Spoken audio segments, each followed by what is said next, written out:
So Canada just blocked America's pharmaceutical supply chain, and millions of Americans are about to find out their prescription drugs come from a country their president started a trade war with.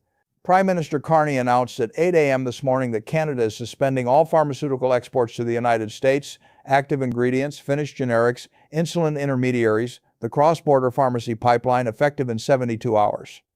Every American pharmacy chain just got a countdown clock. Trump's response was immediate. And when I tell you what he did, the military orders, the rhetoric, the comparison to a hostile act of war against a NATO ally, you'll understand why the Pentagon pushed back, why NATO headquarters went into emergency session, and why Warren Buffett said something about the American healthcare system that stopped a room full of billionaires cold. When you hear which drugs are affected, how fast the shortages will hit, and what Buffett revealed about the pharmaceutical dependency that nobody in Washington wanted to talk about, you'll understand why healthcare analysts are calling this the most dangerous supply chain crisis since COVID, and why it's about to hit a lot closer to home than any tariff fight ever has. Hit subscribe, this one is personal. So let me walk you through exactly what happened.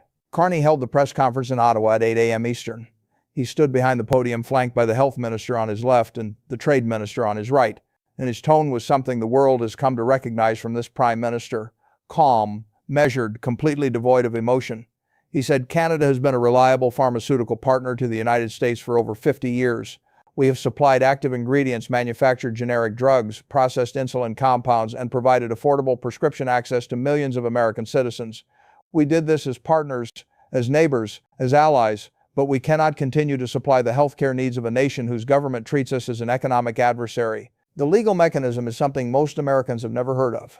2 months ago, Canada quietly passed the Essential Goods Sovereignty Act, emergency legislation giving the Prime Minister authority to restrict exports of goods deemed essential to Canadian national interest. It barely made the news in the United States. Nobody on Capitol Hill paid attention. Nobody in the White House flagged it. 2 months later, it just became the most consequential piece of legislation in North American trade relations. The scope of the suspension is total: active pharmaceutical ingredients, finished generic medications, insulin intermediary compounds, bulk chemical precursors, cross-border pharmacy shipments. Every category of pharmaceutical export from Canada to the United States suspended in 72 hours, not reduced, not renegotiated, suspended. Carney didn't raise his voice. He didn't pound the podium. He read the statement, took 3 questions, and left. The restraint was the point. This wasn't emotional. It was surgical. The market reaction was immediate and violent. Pharmaceutical stocks cratered within minutes of the announcement. Major generics manufacturers dropped 8 to 12% before noon. CVS, Walgreens, and Rite Aid all issued emergency statements about supply chain contingency planning. Hospital systems across the northern United States, New York, Michigan, Minnesota, Maine, activated shortage protocols. The American Pharmacists Association released an emergency advisory listing 47 critical drugs at immediate risk of shortage. Within an hour of the announcement, hospital procurement officers across the northern half of the country were on the phone with every alternative supplier they could find. India, Ireland, Israel, the other major pharmaceutical exporting nations all got calls. Most of those calls ended the same way: we can't replace Canadian supply, not at this volume, not at this speed. India's generic pharmaceutical industry could theoretically scale up, but the lead time is months, not days. Ireland's pharmaceutical sector is dominated by big pharma facilities producing patented brand-name drugs, not the generic APIs that American manufacturers depend on. Israel's Teva could redirect some supply, but not nearly enough to close the gap. The math simply doesn't work. Canada's pharmaceutical supply chain wasn't one option among many, it was the foundation. And here's the detail that makes this even more unsettling. The 72-hour window Carney announced isn't a negotiating window. It's a logistics window. It gives American distributors exactly enough time to place emergency orders on whatever existing inventory Canadian companies still have in transit, shipments already on trucks, already at airports, already in the pipeline. But it's not enough time to find, qualify, and onboard alternative suppliers.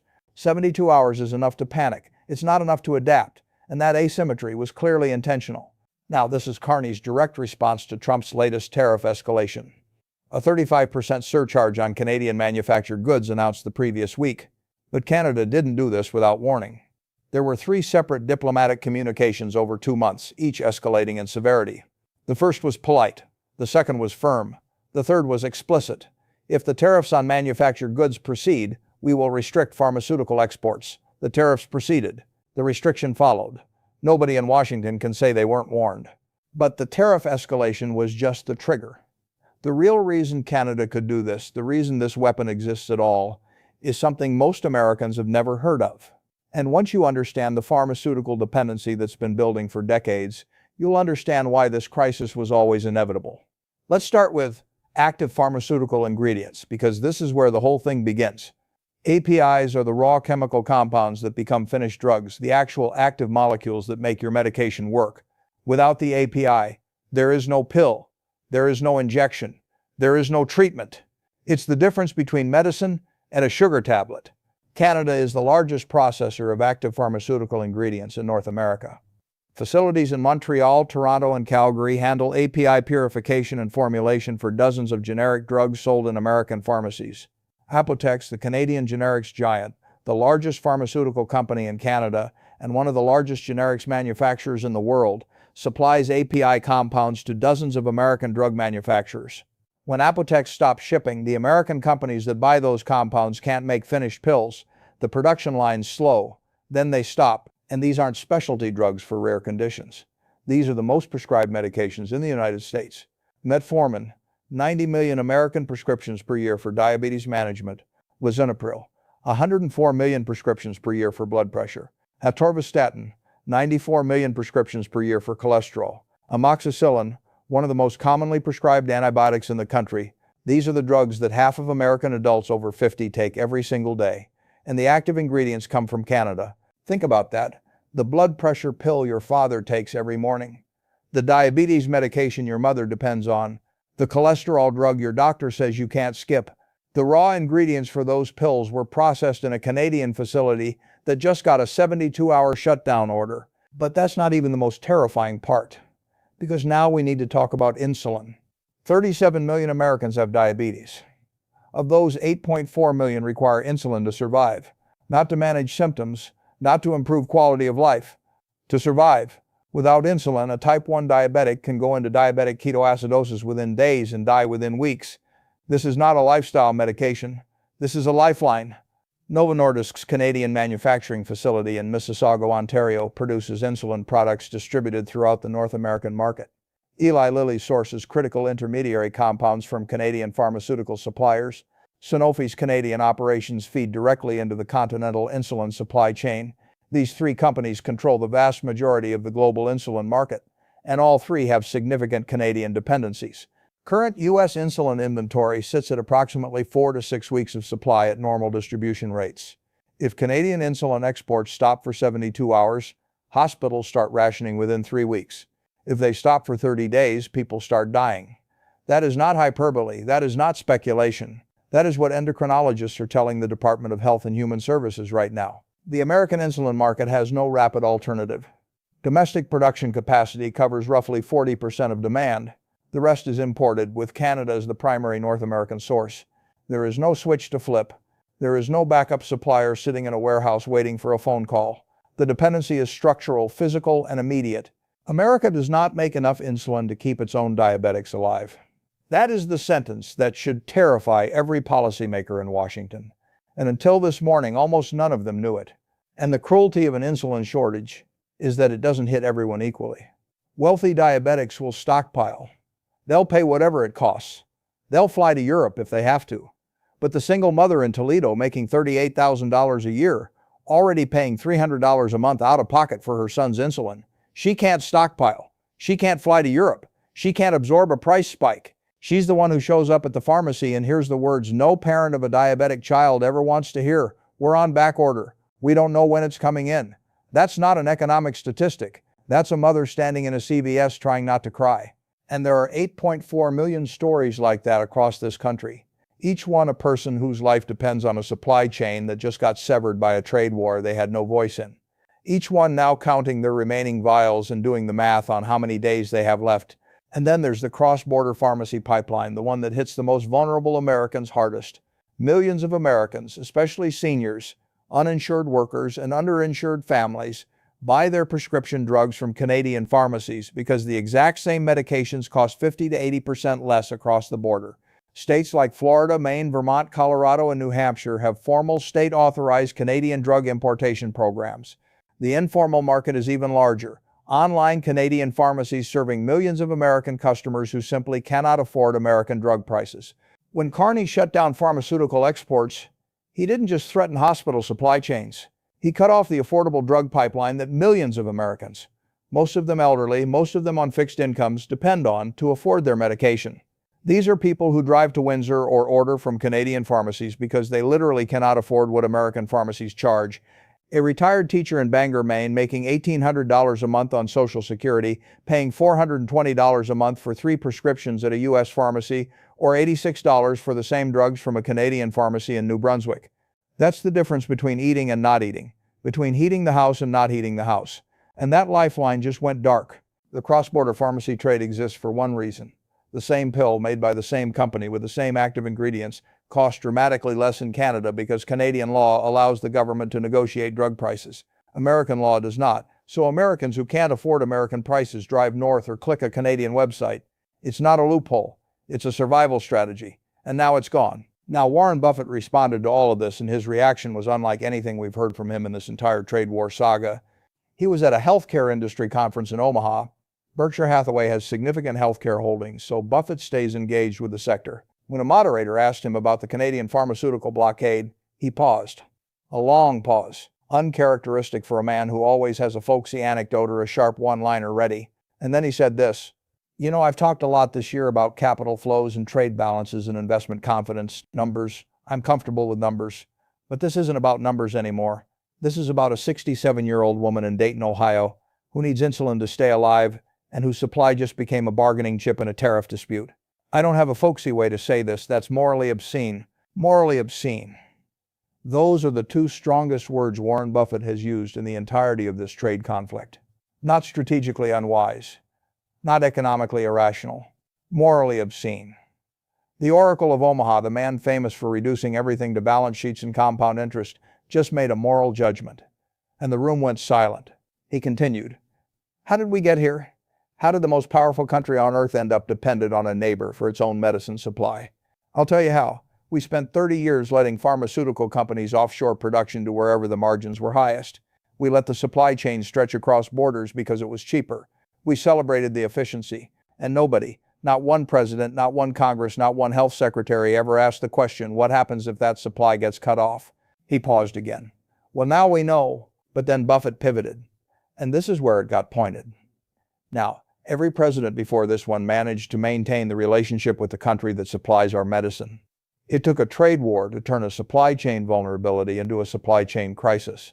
The vulnerability existed for decades. The crisis was manufactured in 18 months. And then he said something about Trump's response that encapsulated the entire absurdity of what was about to unfold. I heard about the president's response, the National Guard, the Defense Production Act, the rhetoric about hostile military action.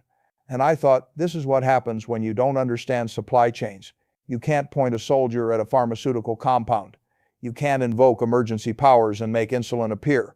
The only way to get Canadian pharmaceutical exports flowing again is to sit down with Canada and negotiate.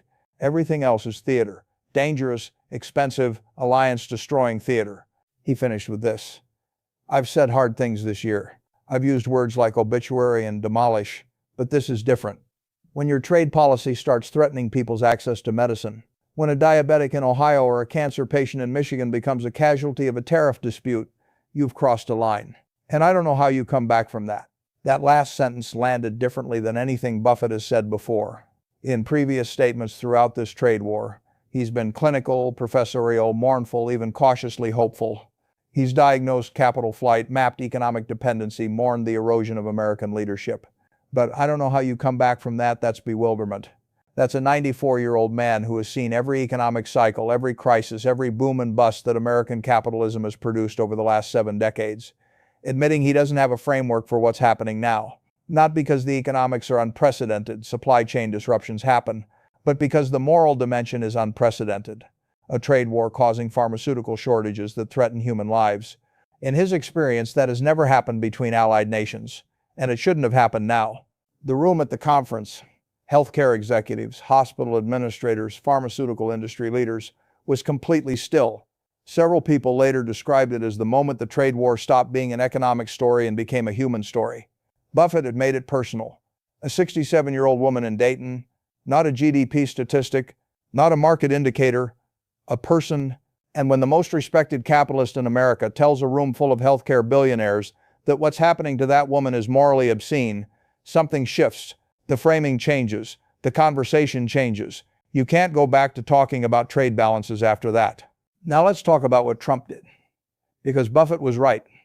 It was theater, but it was also dangerous. Trump's response came at 2:15 p.m. Eastern, 6 hours after Carney's announcement. He held a press conference in the Rose Garden flanked by the Secretary of Defense on one side and the Secretary of Health and Human Services on the other. The staging alone told you this was going to be different. This wasn't a trade response, this was being framed as a national security response. He announced 3 actions simultaneously. First, a National Guard deployment to the northern border, 3,200 troops ordered to staging areas along the New York, Michigan, Minnesota, and Washington state borders. The stated mission, protecting American health security interests. Second, an invocation of the Defense Production Act, ordering American pharmaceutical companies to maximize domestic production immediately. Third, and this is the one that sent shockwaves through every embassy in Washington, a formal diplomatic classification of Canada's pharmaceutical export ban as an act of economic warfare equivalent to a hostile military action against the American people. Think about what you just heard. The President of the United States just compared Canada, America's closest ally, the longest undefended border in the world, a NATO founding partner, a Five Eyes intelligence partner, a country that has fought alongside American soldiers in every major conflict since the First World War, to a hostile military adversary. Because Canada stopped shipping pills. The National Guard deployment was designed for one audience: television cameras. Soldiers at the border looks decisive. It looks strong. It looks like a president taking action. But it doesn't produce a single milligram of insulin. It doesn't restart a single API shipment. It doesn't unclog a single supply chain bottleneck. Military analysts pointed out within hours that there is no supply chain infrastructure to protect at the border. Pharmaceutical exports flow through commercial shipping, air cargo, and truck freight, not through checkpoints that soldiers can guard. You can't intercept a pharmaceutical supply chain disruption with camouflage and rifles. It's a photo op dressed up as a policy. Pentagon sources were reportedly deeply uncomfortable with the order. The northern border between the United States and Canada has been demilitarized since the Rush-Bagot Agreement of 1817, over 200 years ago. 200 years of peace across the longest undefended border in the history of the modern world. 2 centuries of mutual trust, shared defense, integrated economies, and it just got soldiers. Soldiers who can't do anything about the problem they were sent to address. The imagery alone was devastating to American credibility. Canadian media broadcast the deployment live, split screen with footage of the actual pharmaceutical facilities that supply American hospitals, clean, orderly laboratories, staffed by scientists in white coats. On one side, soldiers in tactical gear guarding an empty stretch of border. On the other, the Canadian pharmacists and chemists who actually make the medicine America needs. The contrast said everything words couldn't. The Defense Production Act invocation was even more revealing. Not for what it accomplished, but for what it exposed. Trump ordered American pharmaceutical manufacturers to surge domestic production. The problem is that American manufacturers can't surge production because they depend on Canadian active pharmaceutical ingredients to make the drugs. It's like ordering a bakery to make more bread while cutting off their flour supply. The oven works fine, the recipe is ready, but there's no flour, and the flour is in Canada. The Defense Production Act is a powerful tool. It was used brilliantly during COVID to ramp up ventilator and vaccine production. But it works by directing existing manufacturing capability toward urgent needs. If the raw materials aren't there, they act as just a piece of paper with a presidential signature on it. And the raw materials are sitting in Canadian facilities that just received shutdown orders. Pharmaceutical industry executives reportedly explained this to the White House within hours of the announcement. One CEO of a major generics manufacturer reportedly told a senior advisor, "You're asking us to make pills without ingredients. We physically cannot do what you're ordering us to do. This isn't a capacity problem, this is a chemistry problem. The molecules we need are in Canada." The response from senior aides, according to multiple reports, the president wants action, not excuses. The people who actually understand pharmaceutical supply chains told the White House this wouldn't work. The White House told them to make it work anyway. That's not leadership, that's denial. And the Defense Production Act failure reveals something deeper about the entire America First framework. The premise of the trade war was that America is self-sufficient, that it doesn't need Canada, doesn't need foreign supply chains, can go it alone. The pharmaceutical blockade just demolished that premise in the most visceral way possible. America can't even make its own medicine without Canadian ingredients. The country that proclaimed it didn't need its neighbor can't keep its own diabetics alive without that neighbor's cooperation. If there's a more devastating rebuttal to economic nationalism, nobody has found it. And then there's the rhetoric, the hostile military action language, which may end up being the most damaging element of all. NATO headquarters in Brussels called an emergency consultation within 2 hours of Trump's statement. The concern wasn't about Canada, the concern was about what this language means for every other alliance the United States maintains. If America classifies Canada, its closest, most trusted, most deeply integrated ally, as equivalent to a hostile military actor over a pharmaceutical export dispute, what does that mean for Japan, for Germany, for Australia, for the United Kingdom? What does it mean for any country that has an economic disagreement with Washington? Japan, Germany, Australia, and the UK all issued statements within hours expressing what diplomats call concern, which in diplomatic language means alarm, but the private communications were far blunter than the public statements. According to European diplomatic sources, the German Foreign Ministry sent a classified cable to all EU member states warning that the United States can no longer be considered a predictable partner in trade disputes and recommending that European nations accelerate pharmaceutical supply chain diversification away from American-dependent networks.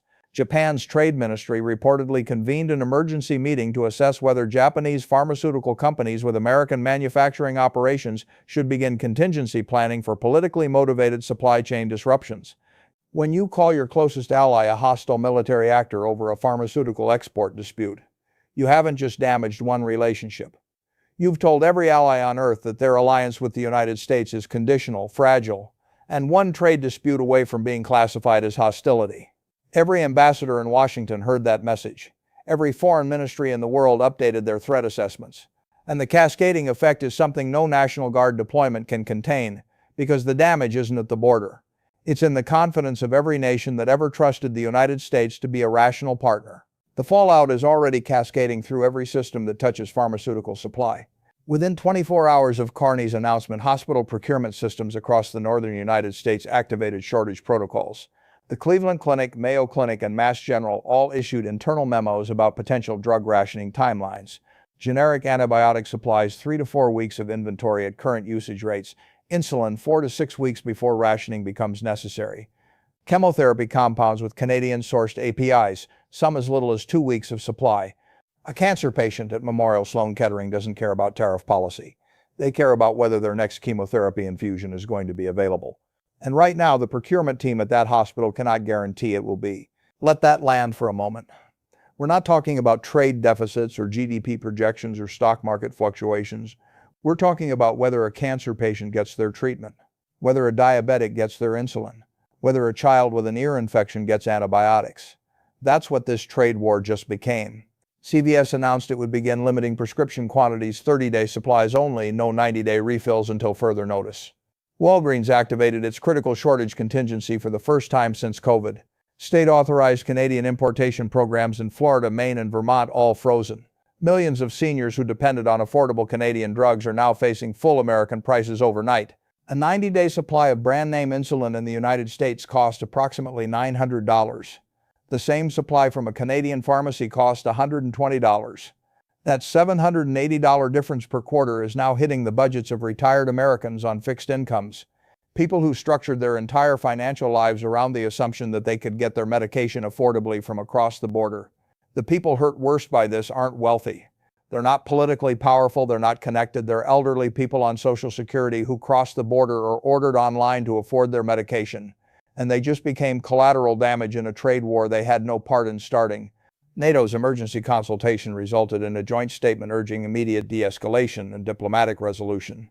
Canada's NATO ambassador reportedly told the session that Canada is not a hostile actor, that it is a sovereign nation exercising control over its own exports in response to economic aggression, and that if the United States wants pharmaceutical exports to resume, the path is negotiation, not National Guard deployments.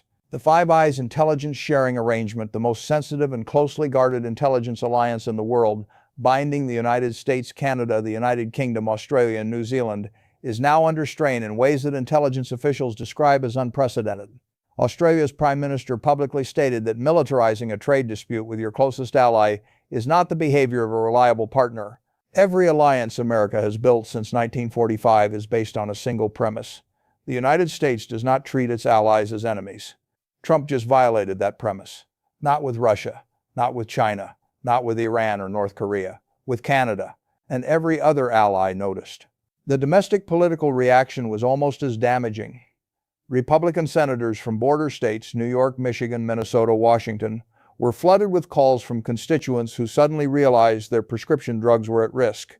Senator Lisa Murkowski issued a statement calling the National Guard deployment a misuse of military resources that does nothing to address the actual crisis.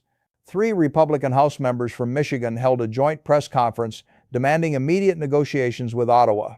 One of them said something that cut to the heart of it. "My constituents don't need soldiers at the border. They need insulin at their pharmacy. Those are different problems with different solutions." Even Fox News hosts struggled to defend the response.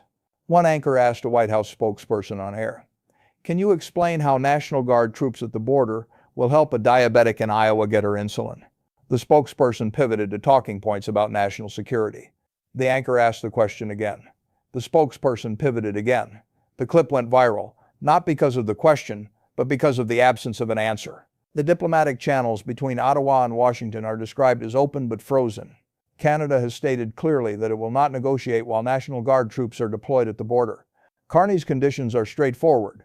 Full tariff rollback on Canadian manufactured goods plus withdrawal of Guard deployments equals pharmaceutical exports resume within 48 hours. Trump's position, no rollback, no withdrawal, pharmaceutical exports must resume unconditionally or further actions will follow. There's a simple deal available. Remove the tariffs. Remove the soldiers. The medicine flows. Carney has said it plainly, publicly, with no ambiguity. The pharmaceutical exports resume within 48 hours of a tariff rollback and Guard withdrawal. That's it. That's the entire negotiation. No hidden demands. No complex framework. Just stop the trade war and the medicine comes back. But that deal requires Trump to admit the tariffs were a mistake. And we've established across dozens of examples that admitting a mistake is the one thing this president cannot do. His entire brand, political, personal, psychological, is built on the premise that he never backs down, never apologizes, never concedes. Every previous off-ramp in this trade war has been rejected for the same reason, not because the terms were unacceptable, because accepting terms means acknowledging error.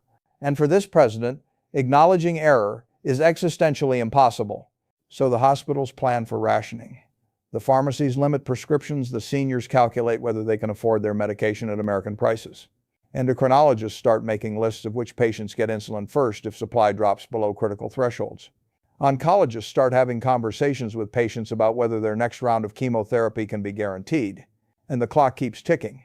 This isn't like the other trade war stories. This isn't about factories or farms or shipping lanes or diplomatic standing, although it touches all of those things too. This is about medicine, your family's medicine, the pills in your cabinet, the prescriptions at your pharmacy, the treatments in your hospital. A trade war that started with tariffs on steel just reached into your medicine cabinet. And the president's response isn't negotiation, it's soldiers at the border. How long before drug shortages move from procurement memos to empty pharmacy shelves? And what happens to the millions of Americans who can't afford to stockpile? Can Trump's military posturing survive the reality that you cannot force a sovereign nation to ship you medicine at gunpoint? And what happens when the National Guard deployments accomplish nothing? And the question Buffett couldn't answer with his usual confidence, when a trade policy starts threatening people's access to medicine, how do you come back from that? What's the apology? What's the fix? What do you say to the family in Ohio whose insulin supply just became a bargaining chip? The tariffs were supposed to make America stronger. The pharmaceutical blockade just proved how vulnerable those tariffs made America instead. Canada didn't need to send a single soldier. They didn't need to fire a single shot. They just stopped shipping medicine.